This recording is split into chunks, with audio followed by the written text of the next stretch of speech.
Я сейчас нахожусь в эколого-этнографическом комплексе Чучур-Мураны. У нас сегодня очень интересная программа. Буду знакомить вас с якутскими лайками. Вообще погода шикарная, и я не дождусь встречи с этими милыми собаками, потому что сколько бы я ни ездила по Якутии, я побывала в 19 районах, но про якутскую лайку я вам еще никогда не рассказывала. Так что сегодня у нас уникальный контент. Что? Погнали!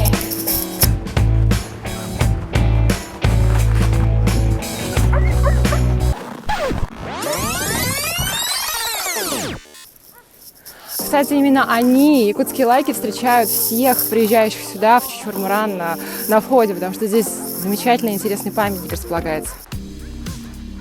Памятник посвящен Северной Лайке и ее экспедициям. Самое главное то, что Лайка в 1909 году помогла завоевать Северный полюс, а в 1911 уже Южный.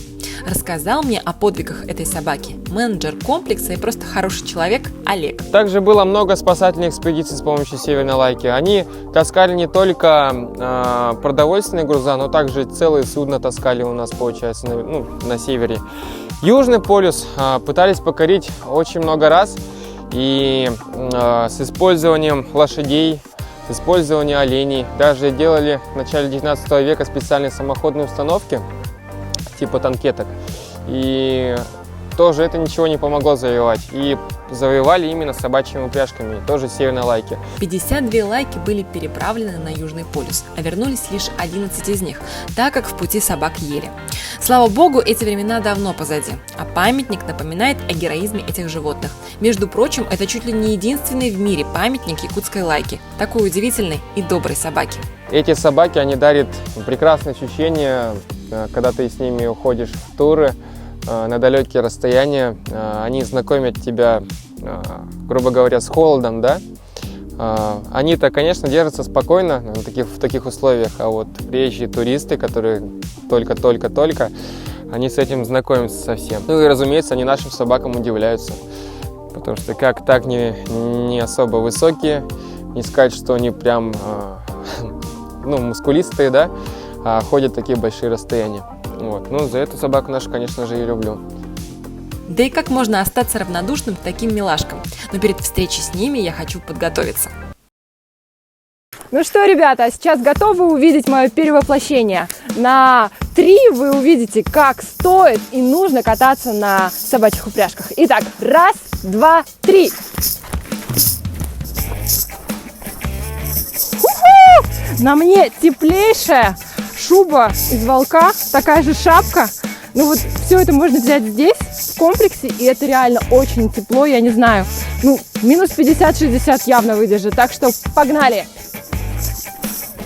Сегодня моим каюром будет очень опытный человек, Евгений. Он знает о собаках все и даже чуть-чуть больше. Евгений, мы идем с вами кататься на собачьих упряжках. Один круг сколько это? Километров? Метров? Метров 500, наверное. 500 метров? Я не представляю, как это ехать куда-то несколько дней и суток вообще, как это? Это здесь на озере, это самый маленький маршрут, а есть туры по 7 километров, по 170, по 360, 380.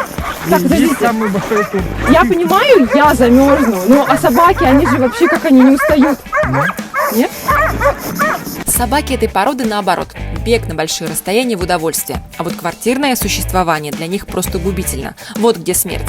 Так что остановлю сразу ваши гневные комментарии о том, что это издевательство. В день собачья упряжка способна преодолеть расстояние в 40-60 километров при скорости 10-12 километров в час. Так что для них движение – это жизнь. Знакомьтесь с нашей командой. Мишка, Улар, Татошка, это запятой, Эреллях, вот, это гонимый, и Зук, вот, самый молодой, Жук, ему годик всего. Между прочим, ставить щенков в упряжку начинают уже с 7 месяцев, а к 9 молодые собаки могут работать наравне со взрослыми. Интересно, что вперед ставятся самые психологически устойчивые собаки, то есть самые спокойные. Посередине бегут тягачи, и в конце самые сильные. Обычно упряжка состоит из 8 лайк, но сегодня их 6, мне и этого хватит. Кстати, на собачках используется продольная упряжь и шлейка специальной формы, чтобы по телу равномерно распределялась нагрузка. Готово? Всегда готова.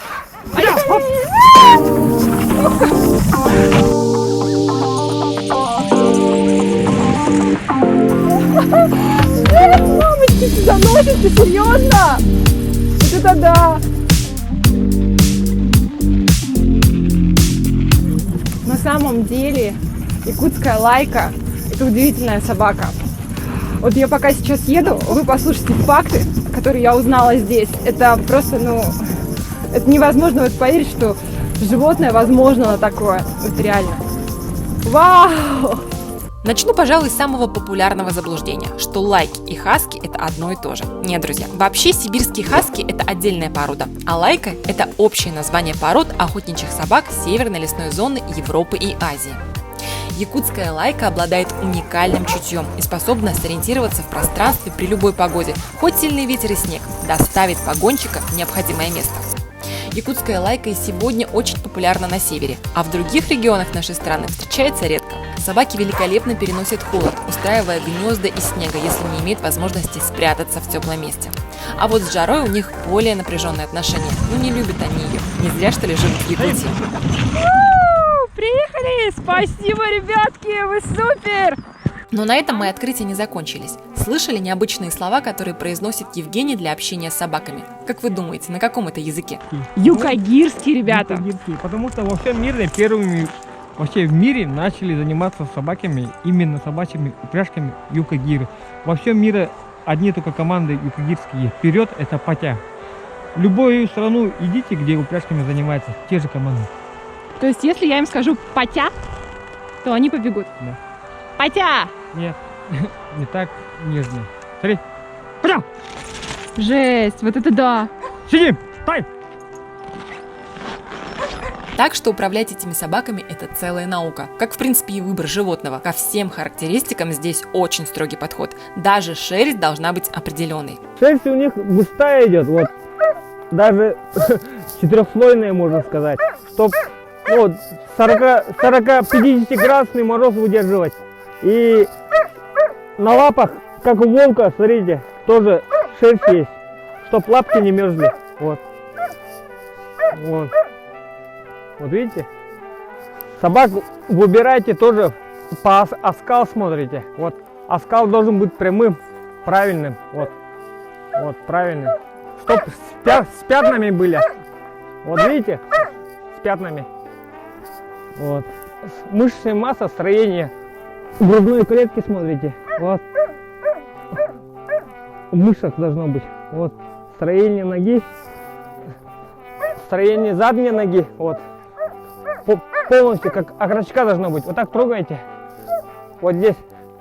Таких красавцев в питомнике Чучур-Мурана содержится 40, и каждый пес в отличном состоянии. Как водится, девушки сидят отдельно в вольерах, а парни просто на привязи. Любой гость может потрогать этих милых собак, ведь, повторюсь, они очень добрые и не кусаются. Вообще непередаваемое ощущение, реально. Очень хочется отправиться на Ленские столбы. Это тяжело вообще на Ленские столбы ехать? Понятно? Сколько дней? В марте один турист будет, но он иностранец. Он хочет 10 дней тура. 10 дней на собачьих упряжках. На собачьих упряжках и хочет ночевать на палатках. Палатке. В тайге. В тайге. Он здоров. Это же вообще экстрим. Он деньги за это платит. И на самом деле таких экстремалов много. Похвастаться поездкой в Турцию может почти каждый, а вот уникальной поездкой по северу на настоящих собачьих упряжках единица. Хотя, конечно, и цены за такое удовольствие, в отличие от собак, очень даже кусаются. Вот вы бы не пожалели денег? Жду комментариев. Ой, ребят, на самом деле здесь получаешь какой-то щенячий восторг, действительно, когда ты видишь эти бездонные, красивейшие глаза якутских лаек, когда ты чувствуешь, насколько они тебе рады, это такой прекрасный лай, они так прыгают, они лижут тебя, не знаю, это вот реально какой-то вид расслабления, вот, слияние с природой или что, ну вот просто какая-то магия, не знаю, вот она, настоящая магия якутских лайк. Это настолько я отдохнула, хотя, в принципе, здесь побыла совсем чуть-чуть, но прямо как будто крылья появились. Здорово. Ребята, эти лайки просто требуют от вас лайков. Ну и не забывайте подписываться на канал. Всем добра и теплых носочков!